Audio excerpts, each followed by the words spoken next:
বন্ধুরা, আশা করি তোমরা সকলে ভালো আছো। তোমার চ্যানেলে তোমাদের সবাইকে স্বাগতম। তো স্বাভাবিকভাবে আজ আমরা যে বিষয় নিয়ে আলোচনা করছি, তোমরা যারা 2026 সালের মাধ্যমিক পরীক্ষার্থী অর্থাৎ 2026 সালে মাধ্যমিক পরীক্ষা দিতে চলেছো, তাদের ভূগোলের 5 মার্কের জন্য স্পেশাল কয়েকটি প্রশ্ন। অর্থাৎ তোমরা জানো যে এর আগে তোমাদের জন্য কিন্তু আমি 5 মার্কের ওভারঅল সাজেশন সেটা কিন্তু তুলে ধরেছিলাম। ওভারঅল সাজেশন বলতে বহির্জাত প্রক্রিয়া, তারপরে ভূমিরূপ, বায়ুমণ্ডল, বাড়িমণ্ডল, প্রত্যেক চ্যাপ্টার থেকে কি প্রশ্ন করতে হবে, ইভেন কৃষি থেকে, শিল্প থেকে, ভূপ্রকৃতি, জল সম্পদ, জলবায়ু, মাটি, স্বাভাবিক উদ্ভিদ, জনসংখ্যা, প্রত্যেকটা জায়গা থেকে তোমাদের জন্য প্রশ্ন তুলে ধরেছিলাম। যে প্রশ্নগুলোর মধ্যে আমি বলতে গেলে যে প্রশ্নগুলোর মধ্যে সমস্ত প্রশ্নই কিন্তু পরীক্ষাতে কমন তোমরা পাবে। অর্থাৎ আমাদের পরীক্ষাতে স্বাভাবিকভাবে প্রাকৃতিক ভূগোল থেকে 4টে প্রশ্ন আসে। তোমরা অনেকে জানো বা অনেকে জানো না, যারা জানো না তারা জেনে নাও। এই 4টে প্রশ্নের মধ্যে আমাকে 2টো প্রশ্ন কিন্তু লিখতে হয়। আর অর্থনৈতিক ভূগোল যেটা আমাদের রয়েছে সেখানেও কিন্তু আমাদের 4টে প্রশ্ন আসে। এই 4টে প্রশ্নের ভিতরে আমাদের 2টো প্রশ্ন লিখতে হয়।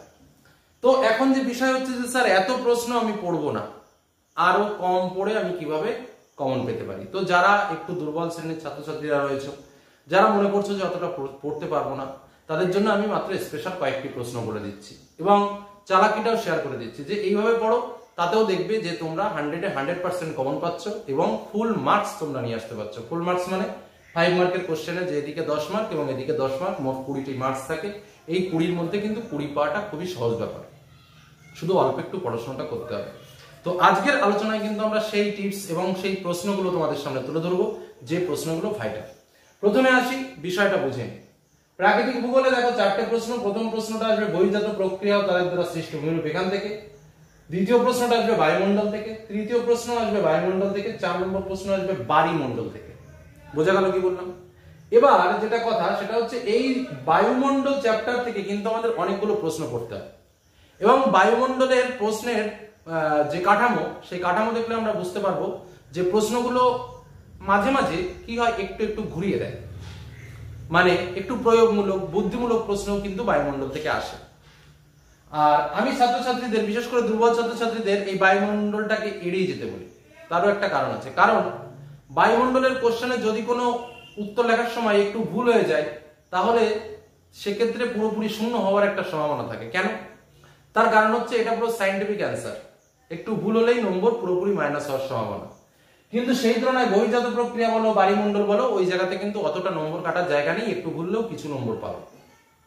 তবে যদি কারো মনে হয় যে না স্যার আমি শুধু বায়ুমণ্ডল পড়বো, তবুও সে পড়তে পারো। তবে বায়ুমণ্ডলের প্রশ্ন স্বাভাবিকভাবে তুলনামূলকভাবে একটু বেশি। আমরা তোমাদের সাজেশনও তুলে ধরেছি, যেখানে আমরা 9টা প্রশ্ন তুলে ধরেছিলাম, যেখানে বলেছিলাম বায়ুমণ্ডলের উষ্ণতা তারতম্যের কারণ, মোস্ট ইম্পর্টেন্ট। ওজোন গ্যাস কিভাবে উৎপন্ন হয়, কিভাবে ধ্বংস হয়, গুরুত্ব, মোস্ট ইম্পর্টেন্ট কোশ্চেন। বায়ুমণ্ডল উষ্ণ হওয়ার পদ্ধতি, মোস্ট ইম্পর্টেন্ট। বিশ্ব উষ্ণায়ন এবং পৃথিবীব্যাপী বিশ্ব উষ্ণায়নের প্রভাব, মোস্ট ইম্পর্টেন্ট। বায়ুমণ্ডলের চাপের তারতম্যের কারণ, চিত্রসহ আলোচনা, ইম্পর্টেন্ট কোশ্চেন।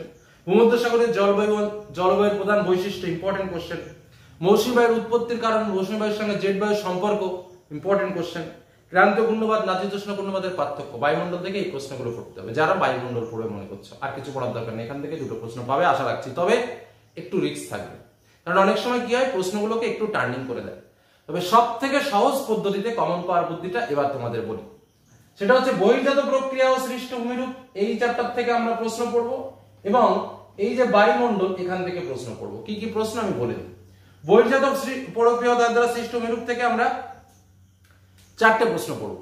1 নম্বর প্রশ্ন, নদী আর বায়ুর ক্ষয়কার্যের ফলে গঠিত ভূমিরূপ। ওকে, কি বললাম? নদীর ক্ষয়কার্য আর বায়ুর ক্ষয়কার্য। 1 নম্বর প্রশ্ন, নোট করে নাও, কারণ এই প্রশ্নে পরীক্ষায় আসতে চলেছে। দ্বিতীয় প্রশ্ন, হিমবাহ ও জলধারার মিলিত কার্যের ফলে গঠিত ভূমিরূপ। বোঝা গেল? 3 নম্বর প্রশ্ন, নদী ও বায়ুর মিলিত কার্যের ফলে গঠিত ভূমিরূপ। ব্যাস, কাজ কমপ্লিট। এই যে 3টে প্রশ্ন বললাম, 4টে প্রশ্ন। নদীর ক্ষয়কার্য, বায়ুর ক্ষয়কার্য 2টো প্রশ্ন, হিমবাহ জলধারার মিলিত কার্যের ফলে গঠিত ভূমিরূপ সম্পর্কে আলোচনা করো, 3টে প্রশ্ন হলো। আরেকটা হচ্ছে নদী ও বায়ুর মিলিত কার্যের ফলে গঠিত ভূমিরূপ সম্পর্কে আলোচনা করো। এই 4টে প্রশ্ন পড়লে একটা প্রশ্ন হলো। আর বায়ুমণ্ডল থেকে আমি বলছি 3টে প্রশ্ন বলছি, 3টে প্রশ্ন, তার থেকে একটা পাবো। কি কি?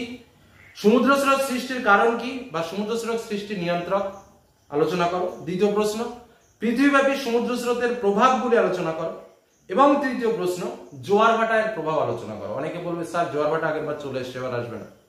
আগেরবার এসেছিল জোয়ার ভাটা সৃষ্টির কারণ, এবার কিন্তু জোয়ার ভাটার প্রভাব দিতে পারে। কি বললাম আমি? যাই হোক 3টে প্রশ্ন বললাম। 1 নম্বর প্রশ্ন নোট করে নিতে পারো, সমুদ্র স্রোত সৃষ্টির কারণ বা সমুদ্র স্রোত সৃষ্টির নিয়ন্ত্রক, পৃথিবীব্যাপী সমুদ্র স্রোতের প্রভাব, এবং 3 নম্বর হচ্ছে জোয়ার ভাটার প্রভাব। এই যে 7টা প্রশ্ন বললাম, অর্থাৎ পরিষ্কার করে বললে এই চ্যাপ্টার থেকে 4টে প্রশ্ন বলেছি আর এখান থেকে 3টে প্রশ্ন বলেছি। এই করলেই তোমাদের 2টো প্রশ্ন কমপ্লিট তোমরা লিখতে পারবে এবং 10-এ 10। চিত্র অঙ্কন বাধ্যতামূলক। বোঝা গেল কি বললাম? তাহলে এই যে কটা প্রশ্ন বললাম ভালো করে প্র্যাকটিস কর। হলো? এবার আমরা অর্থনীতিতে আসি। অর্থনৈতিক ক্ষেত্রে আমাদের 4টে প্রশ্ন আসবে, 2টো প্রশ্নের উত্তর লিখতে হবে।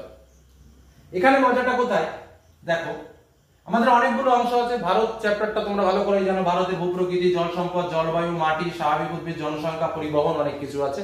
সব জায়গা থেকে প্রশ্ন আসতে পারে। আমি তোমাদের পার্টলি ইম্পর্টেন্ট প্রশ্ন এর আগে তুলে ধরেছি। এখন আমি এত কিছু বলবো না, এত কিছু পড়তে বলবো না, কারণ প্রত্যেকটা জায়গা থেকে প্রশ্ন পড়তে গেলে অনেক প্রশ্নই পড়তে হয়। এটা অস্বাভাবিক কিছু নয়, স্বাভাবিকভাবে অনেক প্রশ্নই রয়েছে। যদি বলো ভূপ্রকৃতি, আমি একটু তবুও বলে দিই। ভূপ্রকৃতি থেকে যেমন দৈর্ঘ্য প্রস্থ বরাবর হিমালয় শ্রেণীবিভাগ, জল সম্পদ থেকে যেমন উত্তর ভারত দক্ষিণ ভারতের নদ নদীর পার্থক্য, ভারতের জলসেচের বিভিন্ন পদ্ধতির বর্ণনা, ভারতের জলসেচের প্রয়োজনীয়তা। আচ্ছা, জলবায়ু থেকে যেমন ভারতের জলবায়ু বৈচিত্র্যের তারতম্যের কারণ বা জলবায়ু নিয়ন্ত্রক, ভারতের জলবায়ুতে মৌসুমী বায়ুর প্রভাব, ভারতের জলবায়ুর বৈশিষ্ট্য। মৃত্তিকা থেকে স্বাভাবিকভাবে এবছর প্রশ্ন আসার সম্ভাবনা নেই 2026-এ। স্বাভাবিক উদ্ভিদ থেকে যেমন স্বাভাবিক উদ্ভিদকে কটি ভাগে ভাগ করা যায় কি কি, যে কোনো একটি ভাগ সম্পর্কে আলোচনা করা দিতেই পারে। অরণ্য সংরক্ষণ বা বনভূমি সংরক্ষণের উপায়গুলো কি কি, ভারতের স্বাভাবিক উদ্ভিদের বন্টনের উপর জলবায়ুর প্রভাব কি দিতে পারে। জনসংখ্যা থেকে যেমন তোমার স্বাভাবিকভাবে জনসংখ্যা বৃদ্ধির কারণ ফলাফল, এসব প্রশ্নগুলো দিতে পারে। তো তারপরে নগরায়ন এর কারণ কি, নগরায়নের সমস্যা এবার আগের বার চলে এসেছে যদিও। জনবন্টনের কারণ আর জনঘনত্বের তারতম্যের কারণ, মোস্ট ইম্পর্টেন্ট কোশ্চেন। আবার এই যে পার্টগুলো আমি তোমাদের বললাম, এই পার্টগুলো আমি বলি যে এত প্রশ্ন পড়ার দরকার নেই, মাত্র কয়েকটি প্রশ্ন পড়ো এবং 100% শিওর থাকো। সেটা কোথায়? কারণ একটা প্রশ্ন কৃষি থেকে আসবেই, একটা প্রশ্ন শিল্প থেকে আসবে। কি বললাম? একটা প্রশ্ন কৃষি থেকে আসবেই, একটা প্রশ্ন শিল্প থেকে আসবে। আমাকে লিখতে হবে 2টো। অর্থাৎ আমি কৃষির থেকে প্রশ্নগুলো ভালো করে পড়বো এবং শিল্প থেকে প্রশ্নগুলো ভালো করে পড়বো, ব্যাস আমার কমপ্লিট। আর এগুলো আর স্বাভাবিকভাবে এই যে পার্টগুলো রয়েছে, এই পার্টগুলোর জন্য 2 মার্কের জন্য এবং 3 মার্কের জন্য প্র্যাকটিস করবে। ওকে, এবার আমরা আসবো যে আমাকে কি কি পড়তে হবে। একদম সহজ কথায় তোমাদের সহজ উত্তর দিচ্ছি। কৃষি থেকে তোমরা যেটা পড়বে, ধান, চা, ইক্ষু, কফি এবং কার্পাস চাষের অনুকূল পরিবেশ। কারণ এর মধ্যে একটা প্রশ্ন আসবে, এটা 100% গ্যারান্টি। অনেকে বলতে পারে শুধু ধান পড়ো চা পড়ো, ওরকম করবে না। কারণ এর মধ্যে এমন কোনো অংশ নেই, ধানও মাধ্যমিকে আসে, চাও আসে, ইক্ষু আসে, কফিও আসে, কার্পাসও আসে। অর্থাৎ এমন কোনো পার্টকে বাদ দেওয়া যাবে না যে পার্ট আমি পড়বো না কিন্তু পরীক্ষাতে কমন চলে আসে। যেহেতু আমরা একদম প্যাকড আপ পড়াশোনা করব, সেহেতু এই যে কটা বললাম, এই কটা ভালো করে পড়ো কৃষি থেকে, হুবহু কমন পেয়ে যাবে। বোঝা গেল কি বললাম? কিন্তু এখান থেকে কিন্তু বাদ দেবে না। আর শিল্প থেকে যে কটা প্রশ্ন পড়তে হবে আমি তোমাদের বলে দিচ্ছি, প্রয়োজনে একটু নোট করে নাও। প্রথম প্রশ্ন, পূর্ব ভারতের লৌহ ইস্পাত শিল্পের কেন্দ্রীয় ভবনের কারণ কি, অথবা পূর্ব ও মধ্য ভারতের লৌহ ইস্পাত শিল্পের একদেশী ভবন বা কেন্দ্রীয় ভবনের কারণ কি, হলো একটা প্রশ্ন। দ্বিতীয় প্রশ্ন, ভারতের পশ্চিমাঞ্চলে পেট্রোরসায়ন শিল্পের কেন্দ্রীয় ভবনের কারণ কি, হলো। 3 নম্বর প্রশ্ন, ইঞ্জিনিয়ারিং শিল্প বলতে কি বোঝো, ভারতে ইঞ্জিনিয়ারিং শিল্প গড়ে ওঠার কারণ কি। এবং 4 নম্বর প্রশ্ন, পশ্চিম ভারতে কার্পাস বয়ন শিল্পের একদেশী ভবনের কারণ কি। এই যে 4টে প্রশ্ন বললাম আমি শিল্প থেকে, এই 4টে প্রশ্ন থেকে একটা প্রশ্ন পাবে আর এখান থেকে একটা প্রশ্ন পাবে। এই মোট 2টো প্রশ্ন তোমরা পেলে, 4টের মধ্যে তোমাকে 2টো লিখতে হবে, 2টো তোমরা কমন পেয়ে গেলে। বোঝা গেল কি বললাম? আর এই যে পার্টগুলো বললাম, এখান থেকে 2টো আসবে। এবার আমার অত তো দরকার নেই, আমার লিখতে হবে 2টো প্রশ্ন, অথবা আমার টেনশন নেওয়ার কিছু নেই। সুন্দরভাবে পয়েন্ট করে ছবি এঁকে লিখবে। এই হলো 10-এ 10, এদিক হলো 10-এ 10। আর যে কটা প্রশ্ন বললাম আজ বলছি পরীক্ষার হলে মিলিয়ে নেবে। এটুকু বলে আজকের আলোচনা শেষ করলাম। আর যে প্রশ্নগুলো আমি আজ মুখ থেকে বললাম, এই প্রশ্নগুলো ভালো করে প্র্যাকটিস করে নেবে। এটুকু বলেই শেষ করছি। ভালো থেকো। কোনো কিছুর প্রয়োজন হলে অবশ্যই কমেন্ট সেকশনে কমেন্ট করো। আর যে কটা প্রশ্ন বললাম পারলে পড়ে যেও, 20-তে 20 যদি চাও। ঠিক আছে? ধন্যবাদ।